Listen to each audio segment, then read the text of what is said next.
यासह मुंबईच्या सीएसएमटी स्थानक परिसरात सुद्धा मराठा आंदोलकांची गर्दी पाहायला मिळते। दरम्यान या गर्दीत आज 1.5 वर्षांचा चिमुकला पाहायला मिळालाय। रिधांश असं या चिमुकल्याचं नाव आहे। दरम्यान त्याच्या डोक्यावर भगवी टोपी आणि हातात भगवा झेंडा पाहायला मिळतोय। काय नाव आहे त्याचं? रिधांश रिधांश काय? रिधांश कानेरे।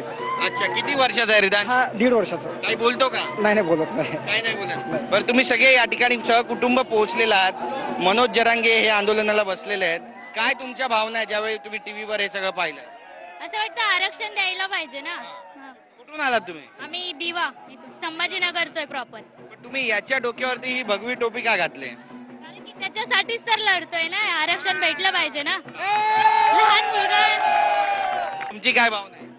बस तेच आरक्षण भेटलं पाहिजे आणि त्याला जाणीव असायला पाहिजे की आरक्षणामध्ये मराठा बांधव किती संघर्ष करत होते, त्यासाठी ते घेऊन आलो। तुम्ही जाऊन जरांगेंना भेटणार आहात तिकडे? पॉसिबल तर नाही आहे, जास्त क्राऊड आहे तिथे। हे सगळे रंग आहेत आंदोलनाचे।